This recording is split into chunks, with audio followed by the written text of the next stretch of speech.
With the advent of TV or a mobile or a screen, which people are saying, okay, my child is happy watching a cartoon, you're not communicating. I could watch a movie 4 times in a day without speaking a single word. More adults are hooked onto the devices than the children. So don't blame the children. They're only learning from you. Why are we seeing more cases of attention deficit or with children with anxiety or with any other special needs? Do you feel like there is a sudden rise, or do you feel it's just sudden detection and awareness? Both.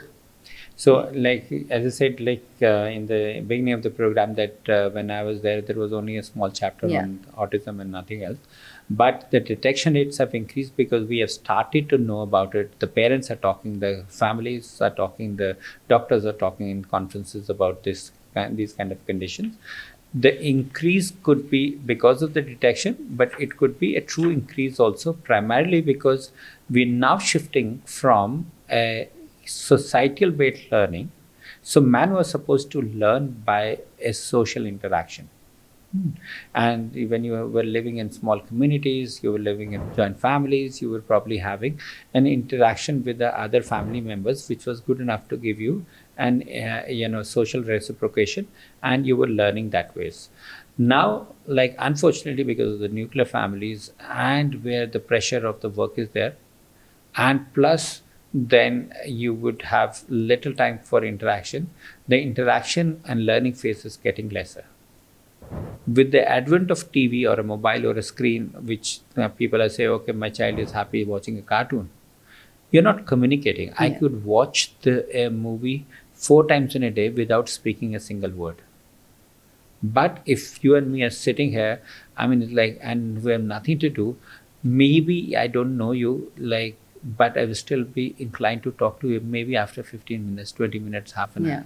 That is the power of a social connection. And this is how in tennis they call it serve and return. In communication they say, I'm serving in emotion and you come back to me.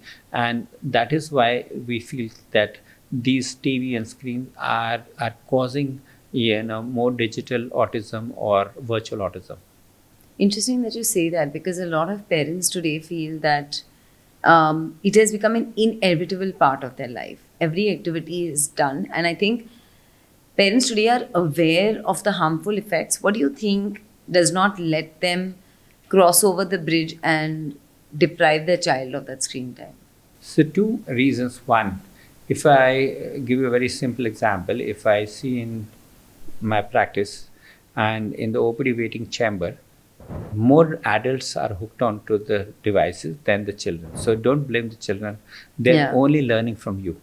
Like if I cannot get my habit of watching a screen every time, and I feel okay, there's something important happening, and I justify it. I have a call, I have like a social meeting, I have a office meeting or something, but in the process, I'm listening, I'm reading news, I'm watching Facebook clips, I'm looking at Insta reels, and I'm like, so when the child sees you, then he also, it becomes. So role modeling constantly. So one of the things that you need to get rid of is like your own compulsion to kind of get rid of the screen. So it's like, I was talking to one of the gentlemen from Nestle. He was an expat. Without naming him, I said, how do you manage this thing? A business which is so huge. He was heading Southeast Asia, and he said, I don't see my phone after 6 p.m. I said, what if your company has a problem? See, if it is a fire and the fireman has to come, I will not go with the bucket to sell it out. So we justify, I'm saying, okay, but we can live without our phones. At least try 20% reduction every week and see whether you can live without it. Second is that we want a quick fix solution to everything.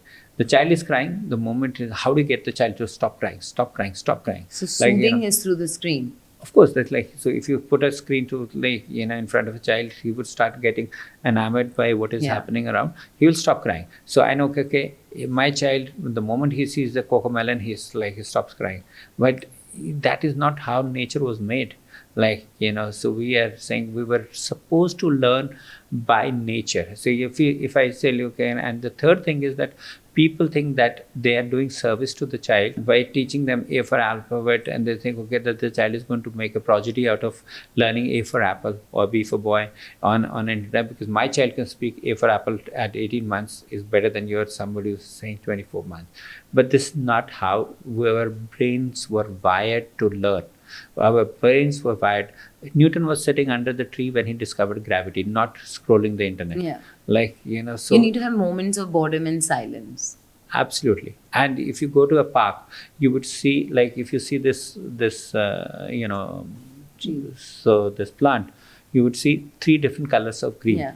Now, if I on this thing, I said G for green, and I said 1 green I see. But this is power of observation, Yeah. where the man is supposed to learn, and that is the power of like repetition, which a parrot is supposed to learn. So so these are the things that we need to like get rid of the digital world as soon as possible in our scenario, and allow the children to cry a little bit, like if that is the reason why. But don't overdo stopping with bribes. Bribes do not work for long, Yeah. and never work in Right. terms of. Also, we also see a lot of children not responding not responding to their names, to the cooing back. Are we missing a milestone there? Like, what age should the child start to respond to his or her name, or to the cooing, or to the mother's sound? And are you seeing any discrepancies there? So generally, what you're saying is like, this is part of social and communication disorders the Yeah. children may be having, and one of the social and communication or disorder is this autism that we're talking about. And if your child is not making a decent eye contact by 8 to 9 months, or at least by 12 months, like, you should start in so you can't diagnose autism before 18 months, but like you should start thinking of something which is not going.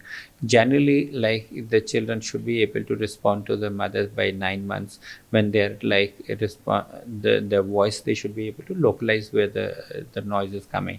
They may not be vocalizing themselves. They should be able to understand some of the words by 15 to 18 months. Some of the simple words, like, a glass or a dudu, or Yeah. like, something. But if they're not, you should raise a concern with a doctor. It may still be normal, but it is important that But it's good to get that red flag checked off. Interesting. For parenting tips, celebrity interviews, recipes, conversations with experts, DIYs, and lots more. Subscribe to Kidsstoppress now.